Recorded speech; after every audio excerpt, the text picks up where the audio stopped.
জাকাত প্রতিষ্ঠা করতে পারতাম রাষ্ট্রীয়ভাবে। এটা মুসলিমদের জন্য বলছি, নামাজ এবং জাকাতের বিষয়গুলো। অমুসলিমদেরকে নিয়ে তো আমাদের এখন এভাবে ফিকির নাই। তারা আমাদের রাষ্ট্র থাকবে, আমরা সহ অবস্থান করবো, আমরা তাদের ধর্ম পালনে কোনো বাধা দিব না, আবার আমরা তাদের ধর্ম পালনের অংশও হব না। মানে না আমি মূর্তি ভাঙতে যাব, আর না আমি মূর্তি পাহারা দিব, আর না আমি মূর্তি ঘুরে দিব। তারা লাকুম দিনুকুম ওয়ালিয়া দিন, তোমাদের দিন তোমরা পালন করো, আমাদের দিন আমরা পালন করবো। এবং তোমরা আমাদেরকে জিজিয়া দিবা। কি দিবা? এই জিজিয়া কেন দিতে হবে? কারণ এই জিজিয়ার বিনিময়ে আমরা তাদের জান মাল সম্পদ সন্তান সবকিছু নিরাপত্তা পাই করি, যেটা মদিনা রাষ্ট্রে ছিল। এটাকে বলা হয় যে তারা ইসলামিক রাষ্ট্রের মধ্যে আমাদের জিম্মায় থাকে, আমাদের জিম্মায় থাকে। জিম্মা শব্দও তারা বুঝে না, এরা মনে করে জিম্মা মানে মনে হয় জিম্মি। হ্যাঁ, তাই না? বলে না যে জিম্মি, জিম্মি করে ফেলছে। জিম্মি মানে তো একজনকে অন্যায়ভাবে আটকে রাখা, এটাকে জিম্মি। এই দেখেন আরবির যে কত অবস্থা খারাপ আমাদের দেশে।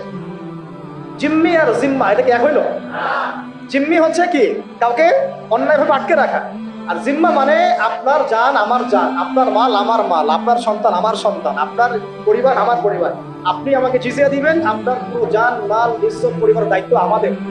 কেউ আপনাদের দিকে বাঁকা চোখে তাকাইতে পারে না। যদি তাকাইতে আসে কোনো মুসলমানও, যদি আপনার উপর জুলুম করতে আসে, আমরা ওই মুসলমানের হাত কেটে ফেলে দিই যখন আপনার উপর জুলুম হবে। তখন যদি আপনি মাজলুম হন আর মুসলিম জালেম হয়, তাহলে আমরা তার বিরুদ্ধে ব্যবস্থা নেব। এটা হচ্ছে জিম্মা, জিম্মাদারি।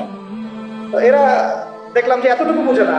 আমাদের একটা স্ট্যাটাস নিয়ে দেখলাম ভারতীয় একটা মিডিয়া এইসব অপপ্রচার চালাইছে। উনি বলছে যে অমুসলিমদেরকে জিম্মায় নিয়ে চলে আসবে। আরে ভাই, জিম্মা জিম্মা তো ভালো শব্দ।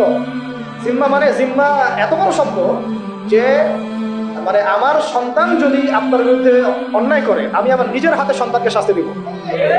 এটা হলো জিম্মা। যাই হোক, এটা তারা বুঝে না। এটা তাদের জন্য না, এই সালাত এবং যাকাতের বিষয়টা কাদের জন্য না, মুসলিমদের জন্য। অমুসলিমদের জন্য এটা নয়। আমরা তাদেরকে দাওয়াত দিব। কি করবো? তাদেরকে দাওয়াত দিব। যাকাত প্রতিষ্ঠা করা সম্ভব কিভাবে?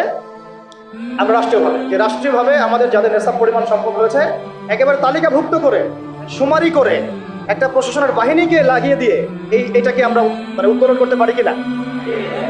নবী সাল্লাল্লাহু আলাইহি ওয়াসাল্লাম করেছিলেন কিনা? আবু বকর সিদ্দিক, ইবনুল খাত্তাব বিন আফফান, উসমান বিন আফফান, আলী ইবনে আবি তালেব, তারা করেন নাই? তখন কি এই যাকাতের অর্থগুলো গরিব মানুষের কাছে সমানভাবে বন্টন করা হয় নাই? যাকাতের 8টা খাতে। এবং তখন কি সমাজের মধ্যে গরিব মানুষের সংখ্যা বেশি ছিল না কম? একজনও খুঁজে পাওয়া যায় তো?